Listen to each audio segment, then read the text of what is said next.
Good evening. It's just gone 7 o'clock on Monday, brand new week, the 21st of December 2020. My name is Toby Lepati Mesme, and this is Mesme Politics. Another episode with you until about 7:30. Lots to get through today. Initial thoughts at the beginning of the show. I've just submitted an official complaint with the BBC for institutional transphobia after their media editor has praised J.K. Rowling's incoherent transphobic essay, which, if anything, is undeniably partial, right? That's an opinion. It is... To call transphobia fact is ludicrous. It's just bigotry, but, you know, everyone has the right to spew their bigotry, but society has the right to condemn it. And the BBC, the public service broadcaster, shouldn't be sanctioning and praising it. Therefore, that is partial. That is, you know, the antithesis.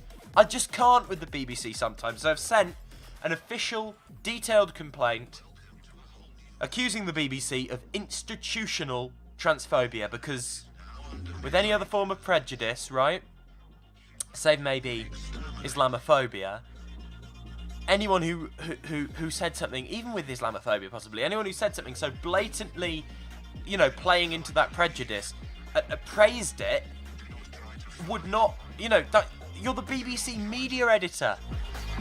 Ludicrous. You know, that is just not, there's no legitimate reason the BBC media editor should be able to praise that, right? Ridiculous. So yeah, complaint sent. Hope you do as well. BBC media editor transphobia. Get it sent off.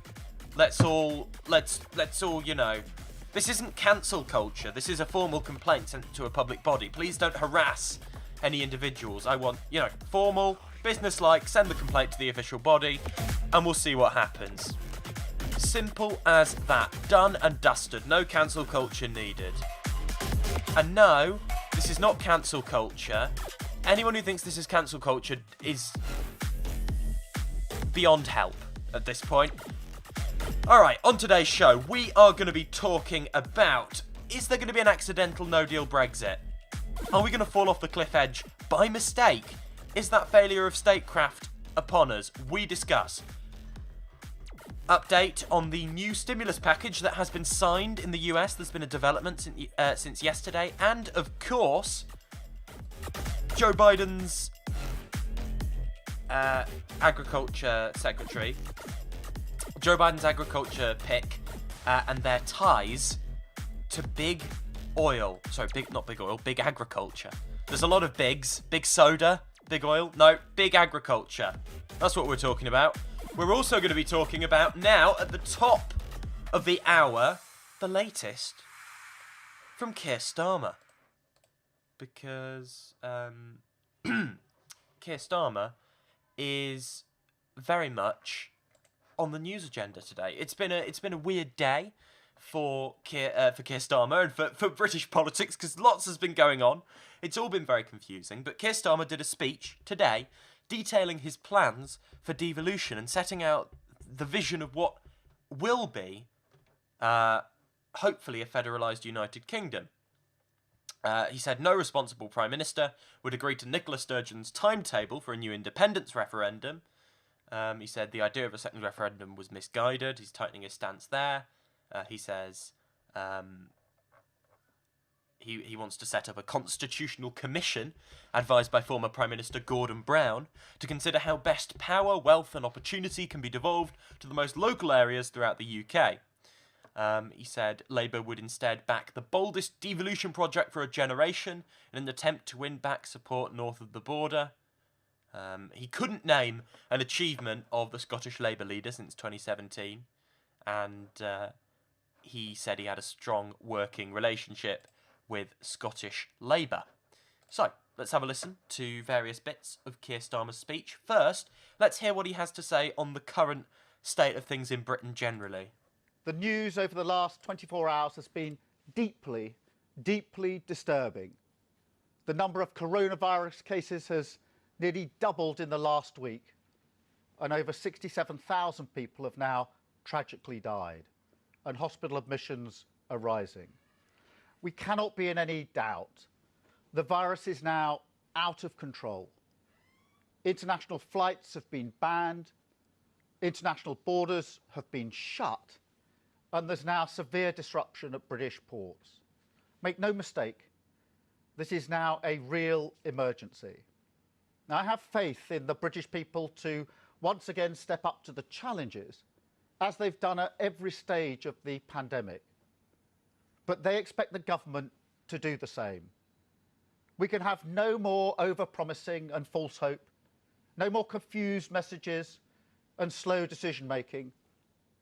We need strong, clear and decisive leadership. The Prime Minister needs to be straight with people about precisely what's going on and precisely what he is going to do about it. He must address the nation today after this morning and then hold daily press conferences until the disruption has eased. He must also get the Brexit deal he promised. He's got to get it done this week. This is not a game of brinkmanship. This is people's lives, people's jobs, and people's businesses. They need a deal. They expect a deal. And a deal is what must happen. Now, I renew my pledge to act in the national interest, to help us through these dark and difficult days. We will support further restrictions where they're necessary. We will work with the government through the winter months, and we will offer constructive solutions to keep our NHS open and the vaccine distributed. Excellent from Keir Starmer there. He's on a roll in recent days, in my view. He's been saying all the right things. We'll also quickly hear him speaking on second referendum, strongest statement to date on this. Colin, what I'm saying is that the very idea that in the middle of this pandemic, with the health consequences and the economic consequences, that we should have a further independence referendum, in a sense, only needs to be said to be seen to be wrong. The focus of everything we do in the coming months and years around the pandemic, which we're far from through. I mean, if you look at the events of the last few weeks, it's obvious we're right still in the middle of this crisis. The idea that this is the time for an independence referendum, I'm afraid, is one I just completely reject and disagree with. Now, this is a political calculation. I disagree with the stance. I obviously think Scottish people should have the democratic right to do what they want, including hold a referendum, including leave the UK if they so wish. My feelings on that are irrelevant. I'm not one of the Scottish people. It's for them to decide. That's my view. But this is a political calculation trying to pitch Labour as... I mean, they're still in the middle, right? The hardcore unionists will go Tory, separatists will go SNP. There is no middle ground. They're becoming the Lib Dems of Scotland, basically. That's what Labour are unfortunately becoming, wedged between the SNP and the Tories. And Scottish Labour should really be thinking about proposing a socialist vision for an independent Scotland. That should really be what they're focusing on. And a little bit of Starmer, just in the thrust of his devolution speech here. Our nations are bound by our history, our values, and our identity. Our families live across borders. Our businesses operate across borders. We're interconnected and we're interdependent. And that's not just a precious inheritance, a description of the past. It's what we are. It's what I want for our children, for the next generation. I don't believe in putting up borders across any part of our United Kingdom, in dividing people, communities and families who've stood together for so long. It's not England or Scotland or Wales or Northern Ireland. I've had enough of hearing that. It's England and Scotland and Wales and Northern Ireland together. Now, again, they've not done brilliantly in terms of distributing all the individual bits of material from the speech. There were obviously points made about devolving power. It's good stuff from Sir Keir, broadly. In a political sense, this will help him. Now he's actually said something, the attacks begin from the right-wing press. But Yeah, good. I want to see, as I said yesterday, we want to see a vision of a federal United Kingdom. That's what we heard him creeping towards today. The vision of a federal UK. Complete radical overhaul, genuinely taking back control. Putting the phrase, taking back control, into government policy. That's what Labour must commit to. They are hardening the line, sort of, in terms of what they want to propose to the public. They're going, look, we are going to push on this. And it does look like Labour are going to push on devolution and be quite radical on devolution, which is good. It's really exciting because this is not something really that Corbyn's Labour did. They didn't talk about electoral reform enough. They didn't talk about constitutional reform enough. We don't even have a constitution. We need a constitution and we should be a republic. But, discussion for another day. That referendum would not be won anytime soon. This speech was mostly about Scotland, though. It was mostly a way to try and neutralise and salvage Labour's prospects in the election in 2021 in Scotland. Honestly, if they can get a higher vote share than the Tories, that would be a shocking achievement. I don't see it happening. It looks really, really dire right now. And I just can't see that magically turning around. Another problem with the independence-related stuff is it pits Labour, and I agree with proposing Devo Max as sort of Labour's default offer in Scotland, but it pits Labour as the establishment in Scotland. It neutralises Labour with the sort of the English swing voters that voted Labour in 19 and in 15 because they were worried about the SNP having some sort of ad hoc control over a Labour government, which goes back to a degree of anti-Scottish prejudice or English nationalism, sort of buried in the psyche of some of the English electorate. But it will get those people on board, but at the same time it will pit Labour as the establishment in Scotland, as I say, standing against the SNP. It will almost entrench the reason people vote SNP. Labour's not listening to us. They want to keep things how they are. We don't want them to stay how they are. Scottish Labour is being completely frozen out here. I don't see a way back for them. Devo Max, however a compelling offer it is, resembles the sort of independence equivalent of, on one hand you've got the hard unionists, Tories, equivalent of the Lib Dems, and on the other hand you've got the equivalent of the Tories, the SNP, going, right, let's split. Like Labour with their Brexit policy in the 2019 manifesto, it fell flat because it was in between what the two rival, more extreme camps wanted, and therefore they get squeezed out. Maybe a squeezed out Labour will be better than what it was before. I don't know. It was pretty dire. But it's, Labour in Scotland is sort of a lost cause. The dreadful question of how this is handled when we come round to a national election, when we come round to a general election, is very worrying for Labour again. How are they going to do it? I think they will take an anti-independence stance, allowing the SNP to sweep Scotland, but allowing them to grip on more in England. In the end, the SNP are going to have default control. Not control, but a default voice within a Labour government, because it's going to be a minority Labour government that relies on the votes of the SNP to get its Queen's speech through. Which means all of this is, in many ways, it stands at risk of being salvaged by the SNP. It will only get more complex through the stream of elections in 2021, 2022, 2023, and then the general election in 2024. And, the Scottish elections in 2021 are going to be a big, big test of where we're at. And it does look like we're on course for an SNP landslide, which is maybe not what we want. That being said, I can't really get excited about that because they've got worrying record on civil liberties. They've got a worrying record on the health service. It's just not good. It's not good. Not that the Scottish Tories would do any better, of course. As I say, the solution is Devo Max. A devolution max. Give all the powers to Scotland, allow them to remain part of a federalised United Kingdom. The SNP will trash that idea. They will not accept it. And the Scottish people have an absolute right to self-determination. They should be allowed to leave the UK if they so wish, but that is not to Labour's political advantage, really, but it will be to Scottish Labour's political advantage if they offer a radical socialist alternative in an independent Scotland, and Scottish Labour should be allowed to back Indy, because it'll be another kick up the rump of the establishment, and I think that's entirely necessary. Gordon Brown being involved in this is a funny one. Remains to be seen. A lot of Scottish people resent Gordon Brown for essentially lying to them about, more powers coming by 2016, etc., etc. I don't know.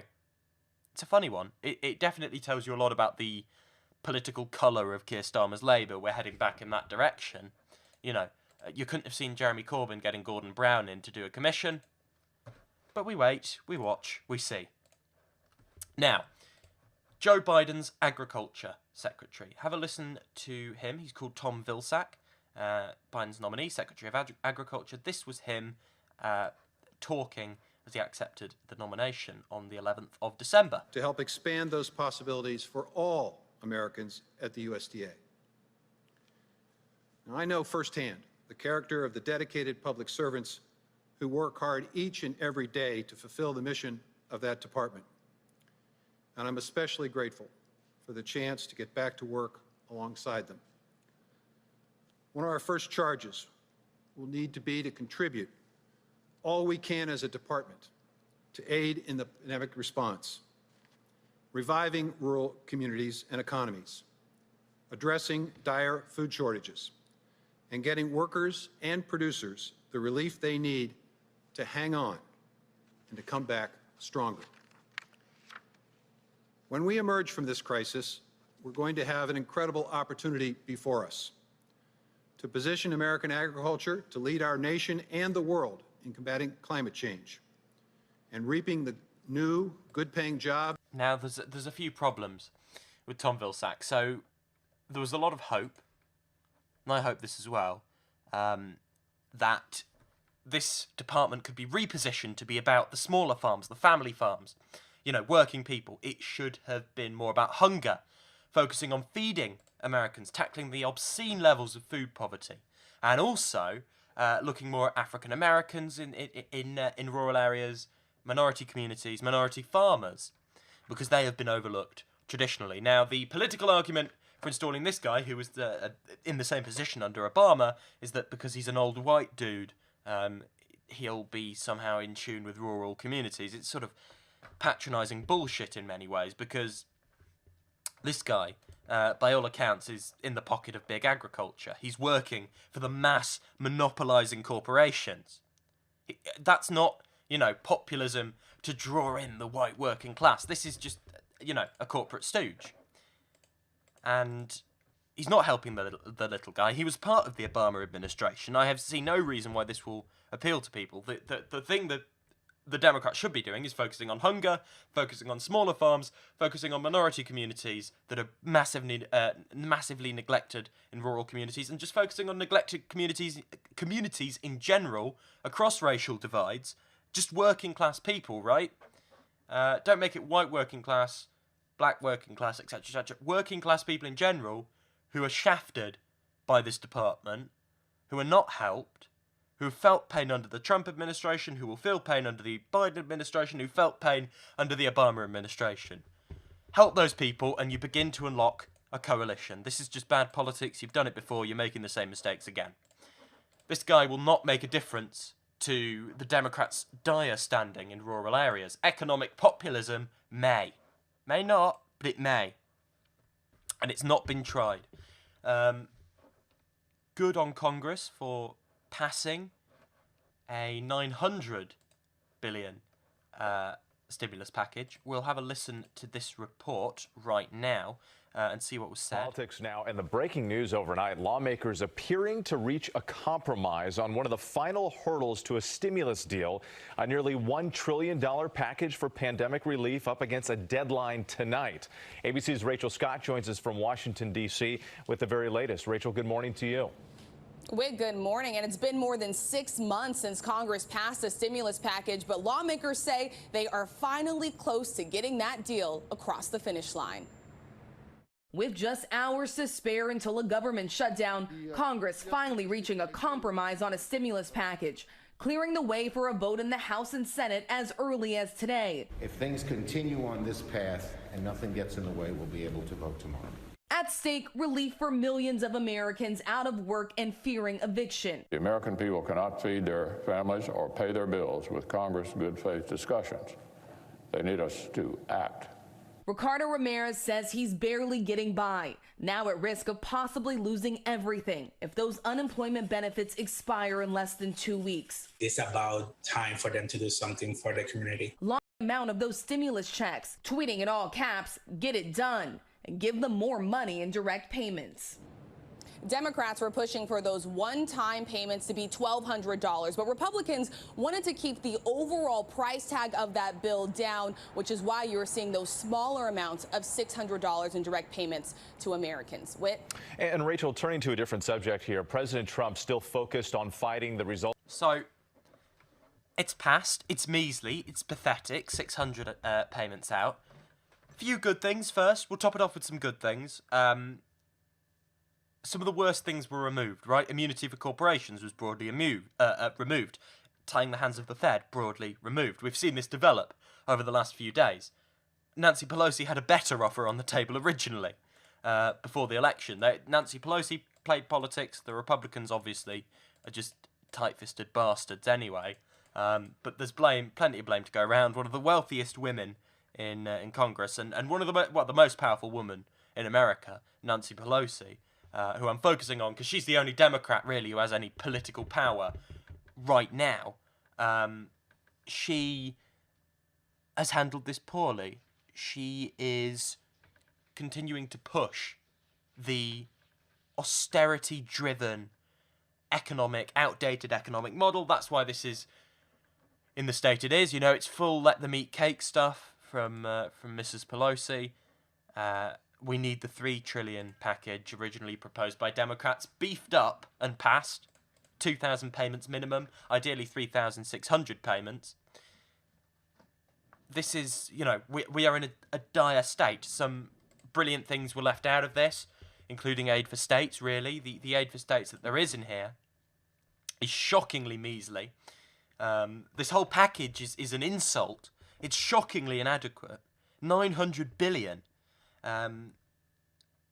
Times are changing. Democrats need to make that argument. They need to talk about investment, or we have another sluggish recovery that will pave the way to Trump Mark II, as the sluggish Obama recovery did. Why did Obama experience a sluggish recovery? He experienced a sluggish recovery because of weak negotiating tactics, broadly weak negotiating tactics sanctioned by Obama, and simultaneously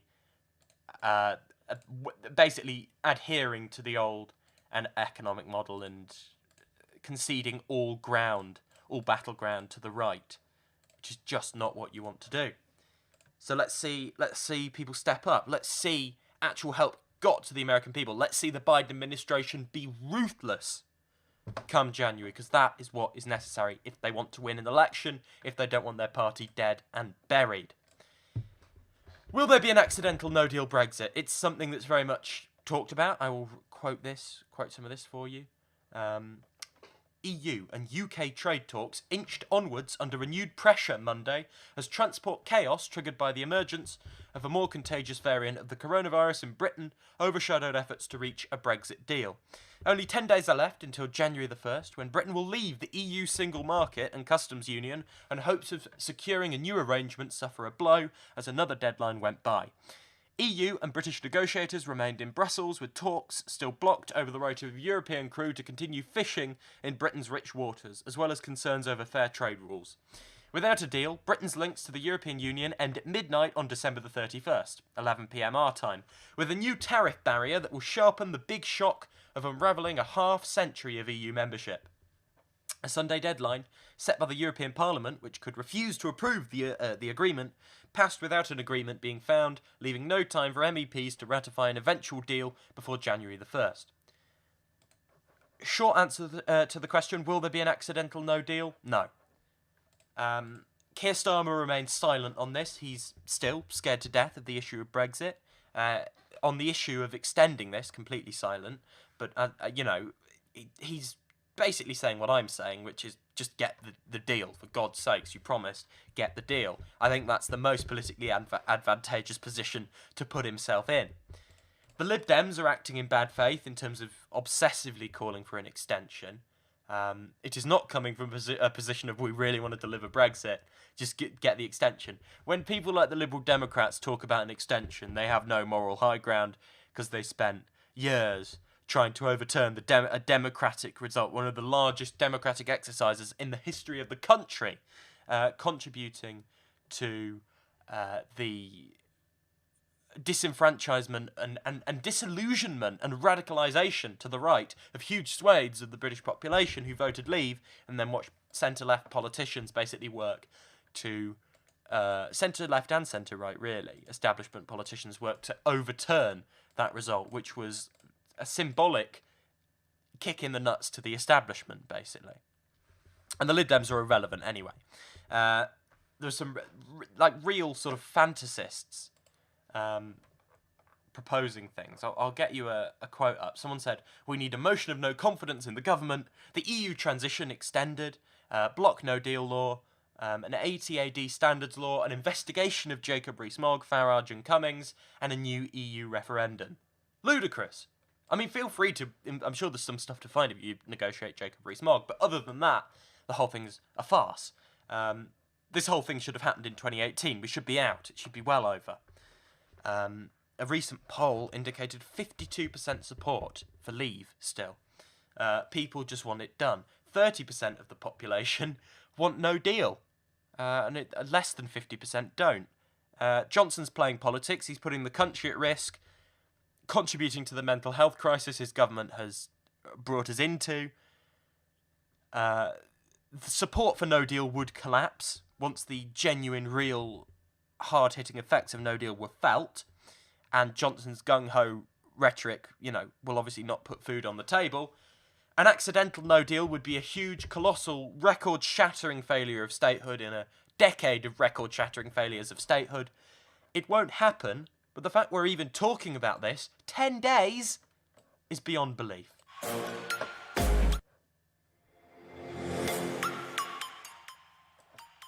Someone says, like what Starmer had to say, he's sounding like a grown-up and heaven knows we need one. I don't normally buy into... I don't like the grown-up in the room thing, only because people say it, Corbyn's gone, the grown-ups are in the room now. But often grown-ups is used as a euphemism for does what I like. But I do agree with you. Compared to Boris Johnson, he is very much the grown-up in the room. Although I would question his competence in many areas of intra-party management. Yes, in many ways, Keir Starmer is a very inexperienced politician, but because Johnson's so inept, yeah, he's the competent one here. If Boris Johnson wasn't Boris Johnson, Keir Starmer would be quite rapidly outmanoeuvred. He's no Dominic Cummings. I mean, Dominic Cummings is no Dominic Cummings. He's not all he's up to all he's sold as. We will be back tomorrow. I've been Toby Lopati-Mesme. Thank you very much for listening to another edition of Mesme Politics, bringing you all the latest in UK and US politics from a leftist perspective every day at 7 p.m. Greenwich Mean Time. Get in touch in the chat at any time or email me, tobyjoshua2004@gmail.com, if you have any comments or you just want to get in touch.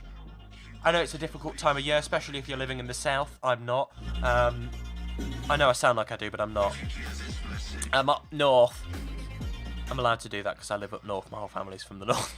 I just don't sound it, I say Bath instead of Bath. I have no idea. There's no logical reason I sound like this. I just do. I promise I'm not making it up. And no, I don't reside in the Red Wall. That would be quite useful. It'd be quite a good calling card if I did live in the Red Wall, wouldn't it? Okay, so yeah, back tomorrow, 7 p.m. Greenwich Mean Time. I hope you enjoyed. I'm sure we'll be talking about the new, although I can't tell you what will happen between now and then, but we'll probably be talking about the new COVID strain. It's looking very serious, very dire. Don't panic, but it's not good. It's really, really bad. Worse than I thought originally.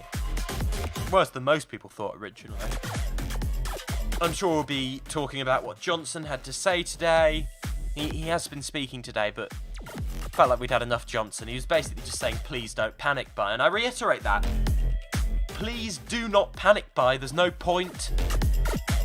I say my family's been stockpiling for Brexit, and it's... Just stop. It'll be fine. We'll still have baked beans. I mean, even under no deal, we're not going to run out of food. Alright, we'll see you tomorrow.